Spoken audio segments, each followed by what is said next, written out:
안녕하십니까. 이번 시간에는 4과목 자본시장 관련 법규 강의를 시작하겠습니다. 이게 한 3, 4년 전에는 책이 어떤 식으로 이제 편제가 되어 있었는 거니까 자본시장법을 쭉 강의를 하고, 그러니까 자본시장법이 1장부터 쭉 있을 거 아닙니까? 요즘은 이게 몇 장까지 있죠?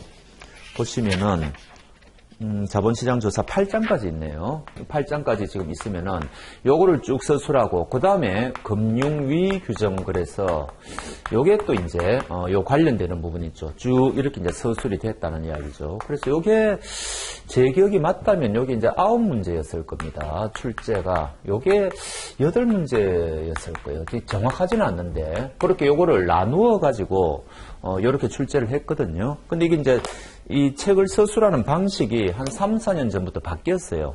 이렇게 이제 지금 서술을 하고 있거든요.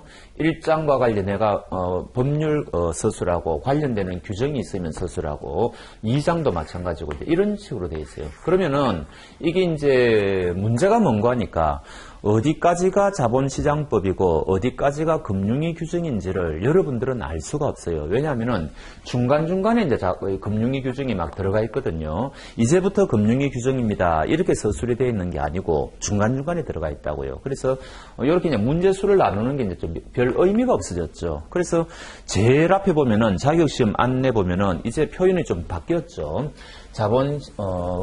자본시장 관련 법규라 그래가지고, 여하튼 이거 합해가지고 17문제 내겠다, 이런 식으로 돼 있는 겁니다. 옛날에는 그렇게 안 돼 있었어요. 법률 따로 금융위 규정 따로 이렇게 돼 있었거든요. 그걸 이제는 통합했죠. 통합이 맞아요. 이렇게 서술이 되어 있기 때문에. 그리고 비교적 문제수가 많은 편입니다. 17문제면. 근데 이제 우리가 이제 정권하고 비교해 보면은 이 정권 자문인력은 이게 이제 더 범위가 넓은 게 발행시장 공시가 들어가 있죠. 그 다음에 이제 유통시장 공시가 들어가 있죠. 그 다음에 M&A 규정이 들어가 있거든요. 요게 이제 세 가지로 이제 규정이 되어 있는데, 요게 더 있습니다. 그러니까 정권 자문인력에서 요거를 빼버리면 우리가 지금 공부하고 있는 이제 파생상품이 되어버리는 거죠. 그러니까 정권에 비해서는 양이 굉장히 작은 편입니다. 물론 이제 시험 문제 수는 여기가 약간 더 많지만, 그래서 좀 촘촘하게 봐야 돼요. 근데 이제 공부를 해보면 이제 아시겠지만은 문제가 뭔가 하니까 이 법이라는 게 수많은 원칙과 예외로 이루어져 있는데 어디까지 우리가 외워야 되느냐, 이게 참 딜레마입니다. 근데 우리는 결국은 절대평가니까 70점만 받으면 될 거 아닙니까? 그럼 이제 자본시장법이 2009년도부터 시행이 돼서 지금까지 벌써 한 13년이 되었는데 기출문제가 굉장히 많이 이제 축적이 되어 있단 말이죠. 그리고 제도가 바뀌어가지고 한 5년 전부터는 일반인들은 시험치를 못 가지 않습니까? 그러니까 상대적으로 기출문제를 이제 옛날보다는 어떤 문제가 나왔는지 아는 게 어려워졌습니다. 옛날보다는. 그래도 이제 여러 가지 다양한 간접적인 방법으로 좀 확인은 하는데, 옛날에는 직접 시험치러 갔으면 됐거든요. 그러면 이제 이게 이런 문제가 나오구나 바로 확인이 되니까 그런데 요즘은 그렇지는 못하고 그래도 확인은 조금 하고 있어요. 어떤 결국은 문제 전체적인 경향을 보면은 기출문제에서 끊임없이 변주되고 나왔던 문제들이 또 나오고 이런 식입니다. 그러니까 우리는 새로운 거를 벌리는 것보다는 기출문제 위주로 해가지고 중요한 거 위주로 하면은 최소한 70점 이상은 충분히 받는다, 이렇게 감을 잡으시면 됩니다. 제가 요거보다는 양이 적다고 하지만 그래도 이게 양이 만만치 않거든요. 그리고 이제 법이라는 거는 우리가 물론 이해도 해야 되겠지만 결국은 암기해야 됩니다. A는 B다, 이런 식으로 법에 규정이 되어 있기 때문에 왜 그런 법 규정이 있는지 취지 정도는 물론 알아야 되겠지만 궁극에서는 암기해야 되죠. 그러면 굉장히 암기해야 될 게 많습니다. 그래서 오히려 어떤 분들은 법 과목이 쉽다고 하시는 분도 있고, 상대적으로 어떤 분들은 외울 게 너무 많아가지고 법 과목이 제일 어렵다, 이렇게 말씀하시는 분도 계세요. 그건 이제 본인의 어떤 성향의 문제인데, 하여튼 상대적으로 문제가 많이 출제되니까 우리는 좀 촘촘히 앞으로 보겠다, 이런 말씀을 미리 드립니다. 자, 바로 시작해보죠. 자본시장법 가겠습니다. 자, 2페이지 총설부터 한번 가보죠. 요거는 요즘은 이 문제가 그렇게 많이 출제는 안 돼요. 옛날에는 여기 이제 2009년도에 자본시장법이 이제 만들어졌을 때 옛날하고 지금 자본시장법하고 이제 어떤 차이가 있느냐. 도대체 이 자본시장법이 법 조문이 거의 450조문에 이르는 굉장히 방대한 조문인데 이런 방대한 법을 왜 만들어야만 했느냐. 지금 그 이야기를 지금 하고 있는 거죠. 첫 번째는 뭔가 하니까 열거주의입니다. 열거주의. 그 다음에 이쪽은 이제 포괄주의죠. 요 정도는 외우셔야 돼요. 이런 거는 언제라도 출제가 가능하거든요. 요거는 유가정권의 개념을 이야기하는 겁니다. 옛날에는 이제 정권거래법 이런 법에 가보면은 유가정권이란 이런 거다. 이 법에서 말하는 정권이란 이런 거다 해가지고 한 17가지 정도가 예시적으로 열거가 돼 있었고 거기에 없는 거는 정권이 아니라는 이야기죠. 그럼 이게 장단점이 있죠.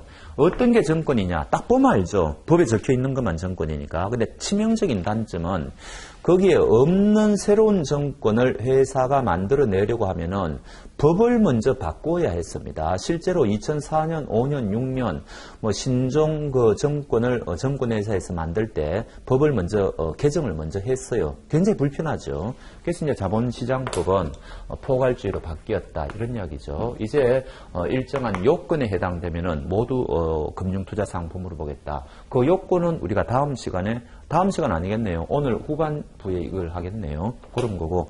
그래서 거기에 이제 그 가로 1번에 열거주의에서 포괄주의로 전환되었다. 그런 이야기를 하고 있는 거죠. 그럼 두 번째는 옛날에는 이제 기관별 규제였는데 이제는 여기 이제 기능별 규제로 바뀌었다. 요 정도는 아셔야 돼요. 요 정도는. 요거는 이제 예를 들면은 어떤 기관에서 거래했느냐에 따라서 뭐 펀드를 은행에서 거래했다면 은행법이 적용되고 뭐 정권회사에서 거래하면 정권거래법이 적용되고 이런 식이죠. 그러니까 그러다 보니까 규제 차익이 너무 심한 거예요. 각각의 법률의 규제 체계가 너무 다르니까. 그래서 이제 이거 문제 있다 그래가지고 이제 어떤 곳에서 거래하는 게 중요한 게 아니고 하는 업이 뭡니까? 거래가 동일하다면 동일한 법 적용을 하겠다. 이게 이제 기능별 규제 체계라는 거죠. 그게 이제 3페이지 보면은 제일 위에 제목이 있고 동그라미 1번 제가 말씀드린 게 나옵니다. 그래서 2번 기능별 규제 체계. 그럼 이 기능별 규제 체계는 뭐냐? 요거는 우리가 다음 시간에 인가할 때 제가 말씀드릴 겁니다. 3번은 이제 업무 범위가 좀 확장되었다는 거죠. 그럼 상대적으로 옛날에는 뭐예요? 이게 칸막이가 쳐졌죠.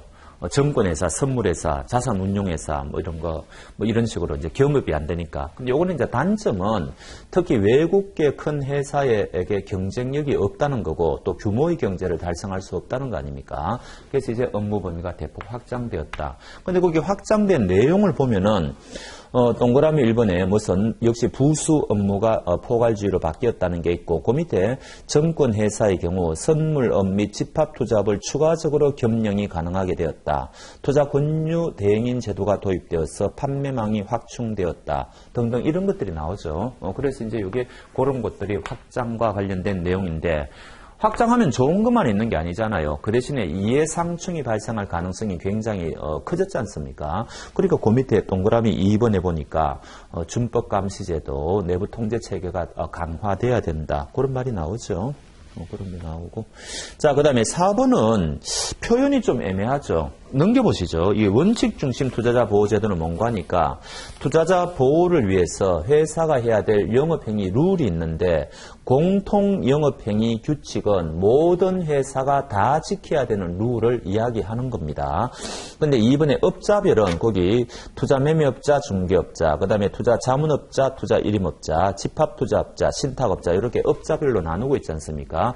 이렇게 이제 나누어 가지고 투자자 보호의 만전을 기하고 있다 이런 건데 우리는 파생은 요 중에서 공통 영업행위 규칙은 시험 범위에 들고요.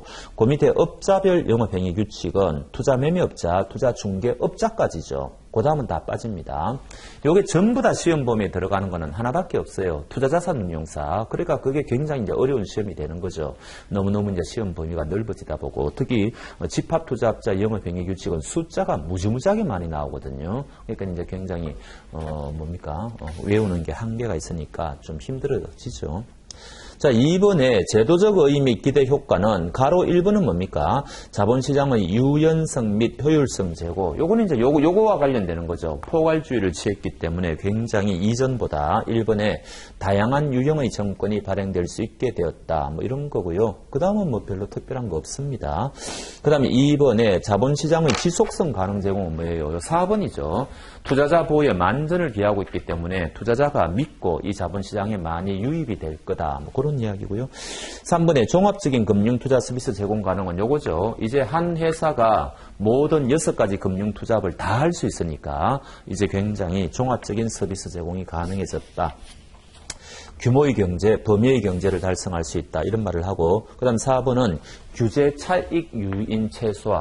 아까 기관별 규제의 문제가 규제 차익이 많이 발생하는 거니까 그거를 최소화시킬 수 있게 되었다. 이런 이야기죠. 하여튼 이때까지 시험에는 요거 2가지 가지고 계속 이제 출제를 한 거죠. 요거 자리를 바꾸어 가지고. 근데 이제 최근에는 하도 우리가 이제 자본시장법이 시행된 지 오래되었고 또 시험 제도도 바뀐 지 뭐 5, 6년이 지났기 때문에 요즘은 이런 문제는 잘 출제는 안 합니다. 근데 출제자가 언제라도 출제하겠다고 하면은 할 수 있는 거니까 알기는 알아야 되는 거죠.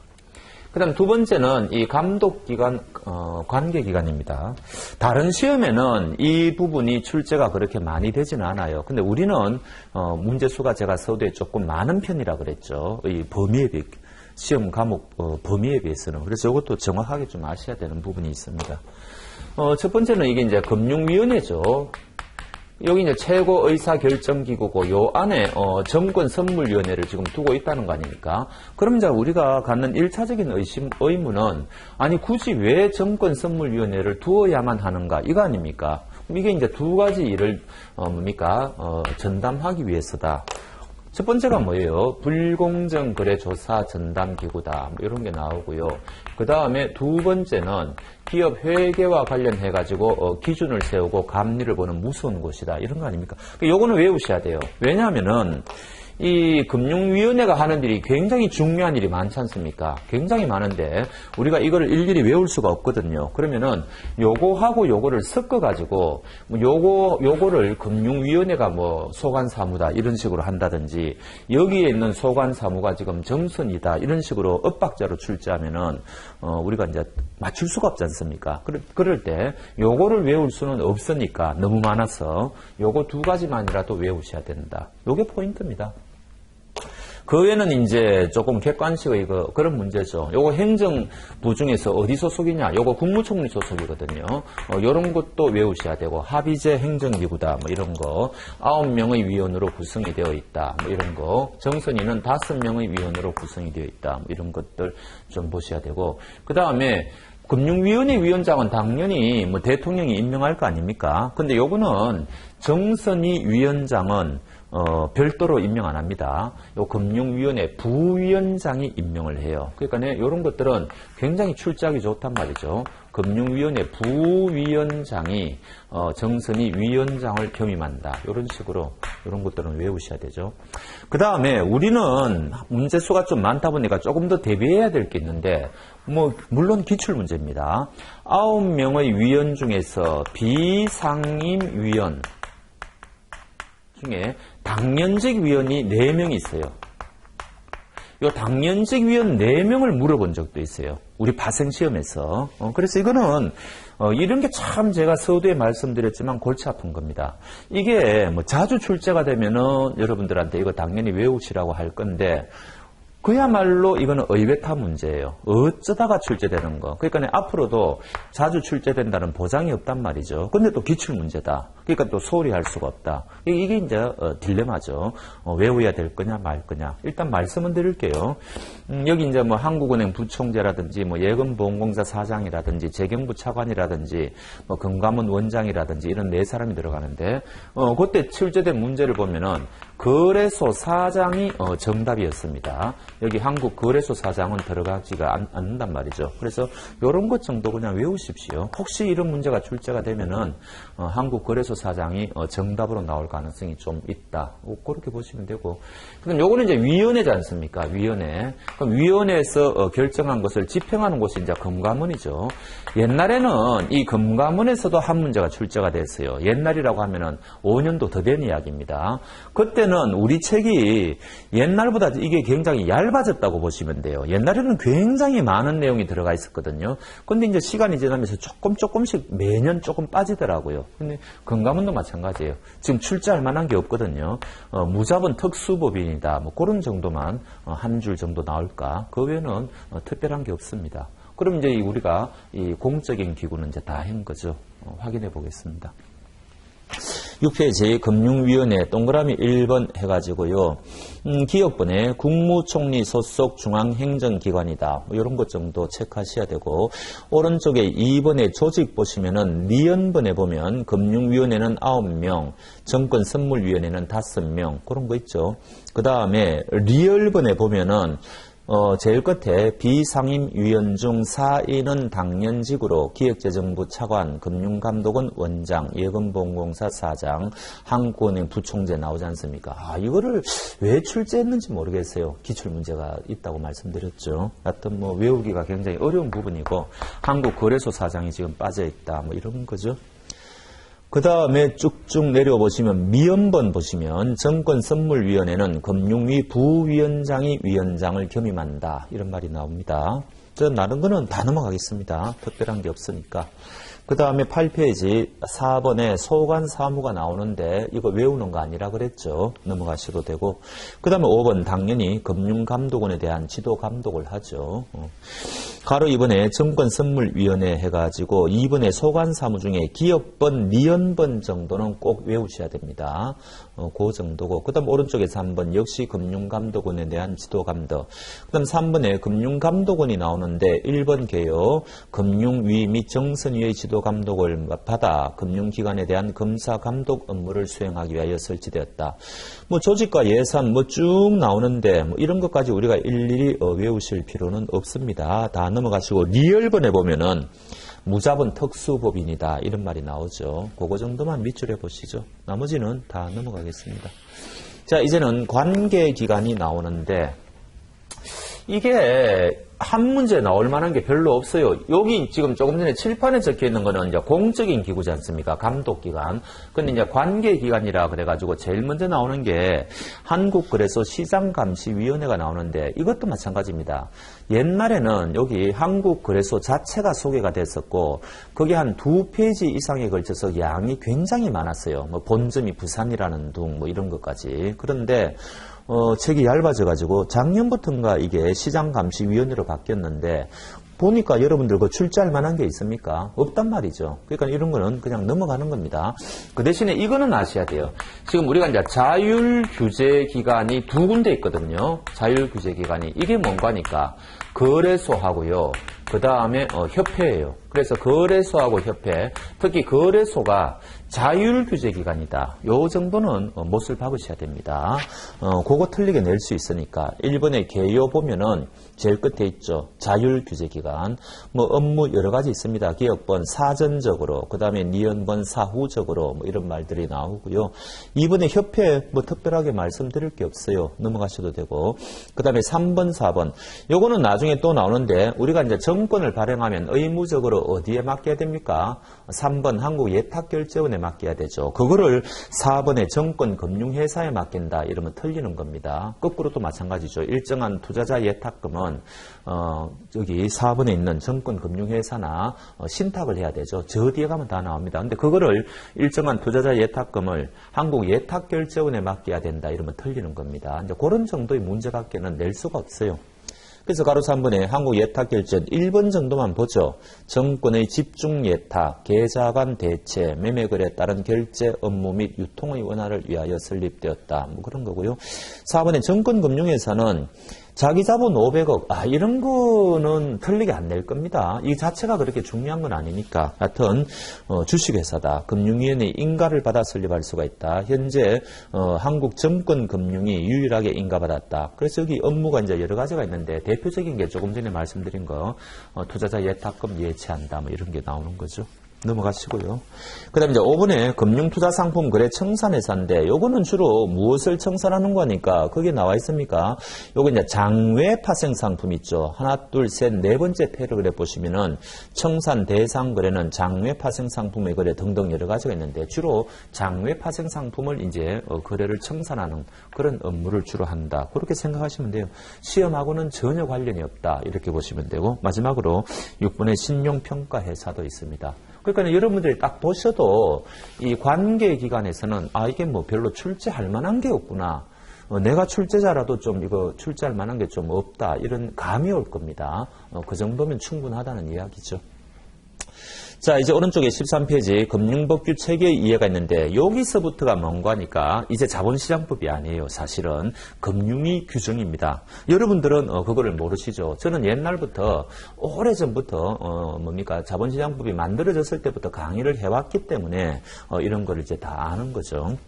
자, 가로 1번은 무슨 말인가 하니까 이게 5단계의 법 체계를 지금 취하고 있다는 이야기입니다. 이제 워낙 이게 전문적인 분야이다 보니까 보통 일반적인 법 체계는 우리나라가 3단계죠. 국회에서 법률 만들고 시행령, 시행규칙 이렇게 돼 있잖아요. 근데 여기는 뭐라고요? 첫째 줄에 국회에서 재개정되는 법, 대통령령, 시행령, 국무총리령, 시행규칙, 그 다음에 이제 금융위원회의 각종 규정, 금감원의 또 각종 시행세칙 이렇게 5단계로 이루어져 있다는 겁니다.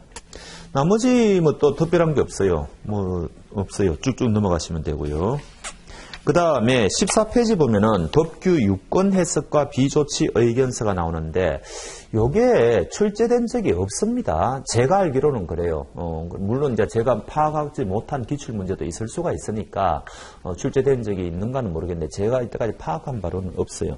유권 해석은 여러분들이 아시는 거고 비조치 의견서는 금융회사가 뭔가를 하려고 하는데 법이 없더라는 이야기죠. 이때 이제 질의를 하는 겁니다. 이제 금감원에 그러면은 앞으로 거기에 대해서 이제 안심하고 행위하라 이런 식으로 이제 답이 오는 거 그거를 비조치 의견서라고 한다는 거죠.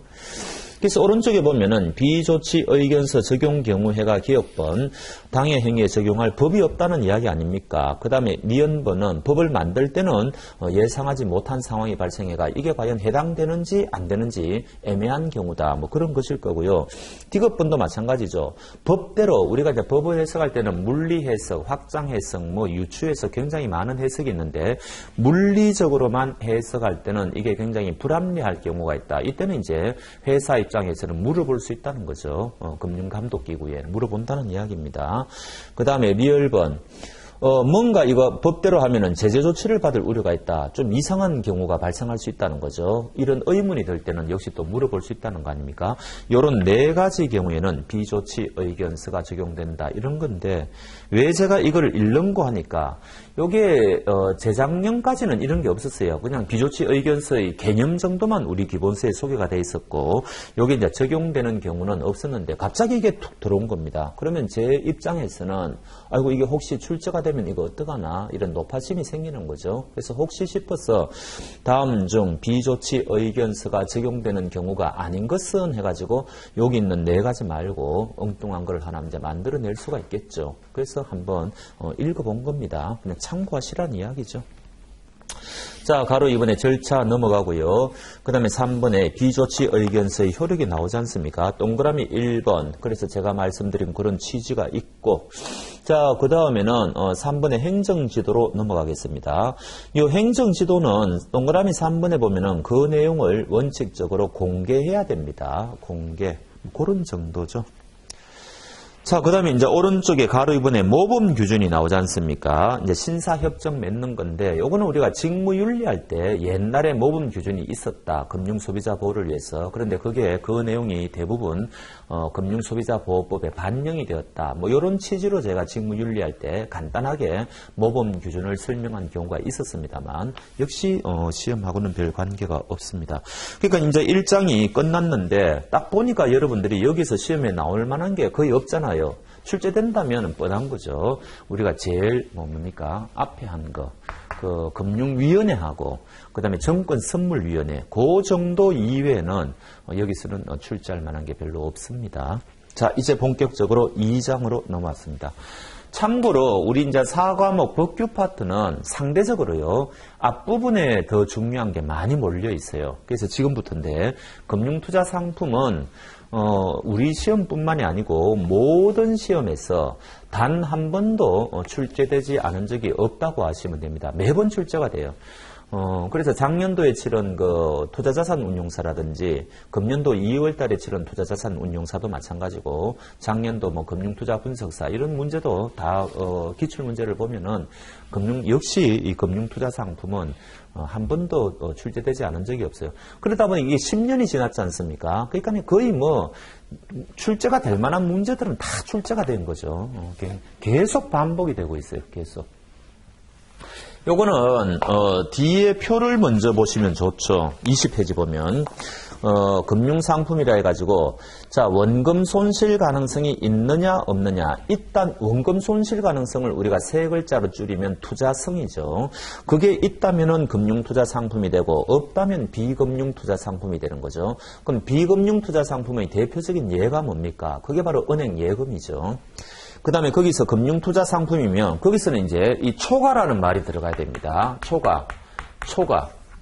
그래서 이게 되어 있잖아요. 초과 가능성이 없다. 이게 바로 정권이죠. 그러니까 정권은 원금까지만 까먹는 거 아닙니까? 그 다음에 이게 이제 파생상품이죠. 파생상품은 초과해서 까먹을 가능성이 있다. 뭐 이런 거고요.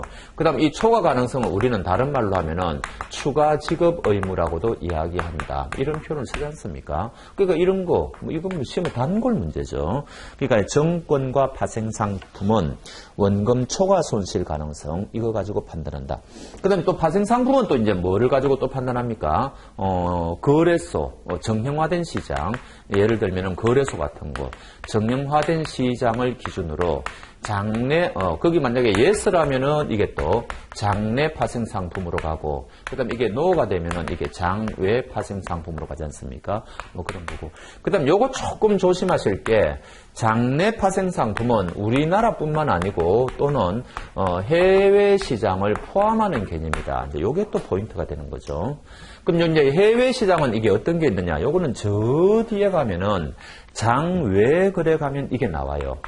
그러니까 다른 시험에는 우리가 이제 정권이라든지 투자자산 운용사라든지 펀드라든지 그런 시험에서는 이게 출제가 될 수가 없죠. 근데 우리 파생 쪽은 이게 해외 파생 상품 시장에는 이게 어떤 게 있느냐 해가지고 이게 출제된 게 여러 번 있습니다. 자주는 출제 안 되는데 그래도 우리 파생 쪽에서는 이거를 좀 눈여겨봐야 될 게 있거든요. 그건 저 뒤에 가서 우리가 보면 됩니다. 그리고 이제 이 장내 파생 상품의 정의에 대해서 우리나라만 의미한다 그러면 틀리는 거죠. 해외까지 포함하는 개념이다. 뭐 이런 것들 주로 출제를 하죠. 자, 여기까지 먼저 확인을 해 보겠습니다. 거기에 그 20페이지 제일 위에 있죠. 금융투자 상품은 추가 지급 의무 부과 여부, 다른 말로 하면은 원금 초과 손실 가능성, 이거 여부에 따라 정권과 파생 상품으로 구분된다. 정권은 취득과 동시에 어떤 명목으로든 추가적인 지급 의무를 부담하지 않은 상품이다. 그러나 파생 상품은 취득 이후에 추가적인 지급 의무를 부담할 수 있는 금융투자 상품이다. 그래서 그 밑에 또 장내, 장외 해가지고 3번에 이제 예외 적용이 나오는데, 이제 워런트 같은 게 나오는데, 뭐 여기 이제 설명은 뭐 추가적인 뭡니까 지급 의무가 있더라도 얘가 예외를 인정하는 것처럼 되어 있는데, 이게 중요한 게 아니고, 우리가 이제 자본시장법에서는 파생결합 정권이라는 게 새로 이제 그 뭡니까 하나 만들었지 않습니까? 그때 이제 우리가 다음 페이지에서 설명하면 됩니다. 자, 도로 돌아오시죠. 18페이지. 그러면 우리가 요거 두 가지를 합친 개념, 을 우리가 뭐라 그럽니까? 지금 우리는 금융투자 상품이라고 한다. 그러면 첫 번째는 이게 이제 금융투자 상품이기 위해서는 세 가지 개념 요소가 필요하다는 이야기인데, 첫 번째는 이제 목적과 관련되는 거고요. 그 다음에 두 번째는 이게 권리를 취득하는 겁니다. 우리가 이제 부동산처럼 실물을 취득하는 게 아니죠. 정권이나 파생상품에 투자하면 우리가 이제 권리를 취득하는 거죠. 세 번째는 조금 전에 했죠. 투자성이 있다. 원금을 까먹을 가능성이 있다. 그거를 이제 말씀드렸죠. 자, 그거 한번 보겠습니다. 18페이지. 자, 자본시장법에서 금융투자상품이란 이익을 얻거나 손실을 회피할 목적이 나오지 않습니까?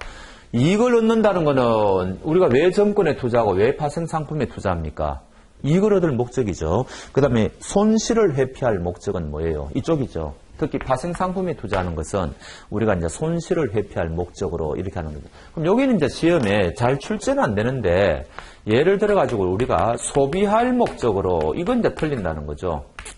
예를 들어서 대한항공이 기름값이 앞으로 폭등할 것 같으니까 미리 사놔야 되겠다. 그래서 선도 계약에 의해서 계약을 맺는다. 근데 그게 위험을 회피할 목적으로 사면은 이게 이제 파생상품이 되는데 당장 지금 써야 되기 때문에 만약에 계약을 맺는다. 그거는 소비할 목적이지 않습니까? 이럴 경우에는 그때는 그것은 금융투자 상품이 아니라는 이야기죠. 목적이 이제 이게 어긋난다는 이야기입니다. 그런 거고. 그 다음에 계속 읽어보면 현재는 이게 이제 정권이죠. 그 다음에 또는 장래의 특정 시점에 이게 파생상품이지 않습니까? 장래의 특정 시점에 금전 그 밖의 재산적 가치가 있는 것을 지급하기로 약정함으로써 취득하는 권리다. 권리라는 말이 나오죠. 그런 말이 나오고.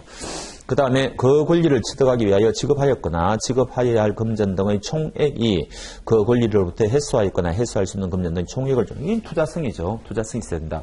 근데 이 이제 투자성의 판단 기준이 있죠. 여기 이제 두 가지가 있죠. 원본하고 나중에 이제 회수 예상 금액을 우리가 계산을 할 때 1억 투자했는데 뭐 2억을 회수할 수도 있지만 1억 투자했는데 5천만 원을 회수할 수 5천만 원밖에 회수 못하는 경우도 생기지 않습니까? 그래서 이쪽이 클 때를 우리는 요거를 투자성이 있다 그러고 그래야만 지금 금융투자 상품이라는 거 아닙니까? 근데 요거 계산할 때 이럴 수가 있죠. 이 사람이 만약에 1억을 투자했는데 판매 수수료를 만약에 1,000만 원을 만약에 발생했다. 그럼 이 사람은 1억 1,000만 원이 원금이냐 아니면 순수하게 투자한 뭡니까? 1억 원만 원본이냐 이런 이제 의문이 따를 수가 있죠. 이것도 마찬가지예요. 통장에 들어온 거는 2억인데 2억이라고 안 하고 금액을 적게 할까요? 8천만 원인데 해지 수수료로 만약에 1,000만 원이 나갔다고 칩시다. 그러면 순수하게 통장에 들어온 8천만 원이 회수 금액이냐 아니면은 회수 예상 금액이죠. 회수 예상 금액. 아니면은 요거까지 포함해가지고 9천만 원이냐. 이거 계산 어떻게 하느냐 이야기입니다. 요거 의외로 시험에 자주 나와요. 요거는요, 원본 계산하는 거는 제외시켜야 돼요. 요거 포함 안 됩니다. 근데 회수 예상 금액을 계산할 때는 요거 포함시킵니다. 그러니까 요거 합친 금액이 회수 예상 금액이라는 거죠. 그래서 요 앞에 게 제외고, 요 뒤에 게 포함이다. 굉장히 출제가 잘 돼요. 이게 사소한 것처럼 보이는데, 그게 오른쪽 페이지에 있죠. 1번에 투자성 판단, 동그라미 1번, 투자금액 산정 시 제외 항목 돼 있잖아요. 투자자가 지급하는 판매 수수료 및 보수, 보험계약에 따르는 사업비 같은 거. 2번에 회수금액 산정 시 포함 항목, 환매, 해지 수수료, 각종 세금 등등입니다. 정확하게 알아놓으시고. 그 다음에 요거 세 가지 개념 요소를 갖추었다 하더라도 금융투자상품에서 제외되는 게 세 가지가 있어요. 이거 모르고 시험장 가는 거는 말이 안 되죠. 매번 나옵니다, 매번.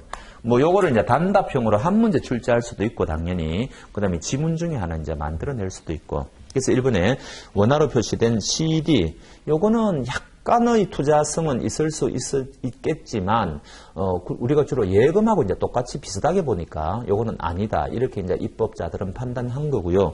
이번에 관리형 신탁의 수익권은 어디까지나 관리만 하는 거죠. 재산 관리에 포인트가 있는 거지. 이거를 뭐 처분해가지고 뭐 유통을 시킨다든지 이게 아니잖아요. 그러니까 요것도 아니라고 봐야 된다. 이런 뜻입니다. 그 다음에 세 번째는 주식 매수 선택권 스탁옵션. 요거 뭐예요? 유통이 안 되죠. 이게 상속은 돼요. 상속은 되는데 이거 양도가 안 됩니다. 그러니까 이것도 금융투자 상품이라고 볼 수 없다. 이렇게 이제 입법자들이 딱 못을 박은 거죠. 요거 세 가지는 무조건 외우셔야 돼요. 그럼 예를 들어가지고 첫 번째 원화로 표시된 양도성 예금 정서는 채무정권의 일종이다. 뭐 이런 표현이 나오면 그거는 틀렸다는 이야기죠. 금융투자 상품이 아니니까 그렇게 못을 박으셔야 되고. 자, 그 다음에 이제 20페이지, 아까 위에는 했고요. 이제 정권 한번 가보자는 거죠. 다른 거는 지우겠습니다.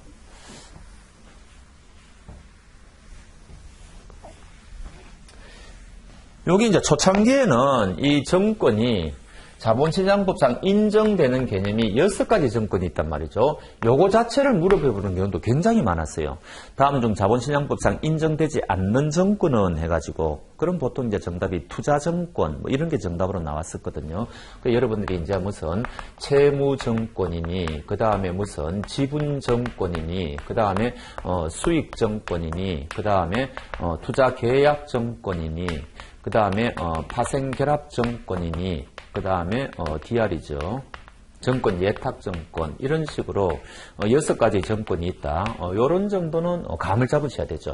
그 다음에 이제 세세하게 이제 물어볼 수 있죠. 특히 4번하고 5번은 이 자본시장법에서 이제 처음 등장했고, 특히 이제 투자계약정권은 개념 자체를 물어볼 때가 굉장히 많아요.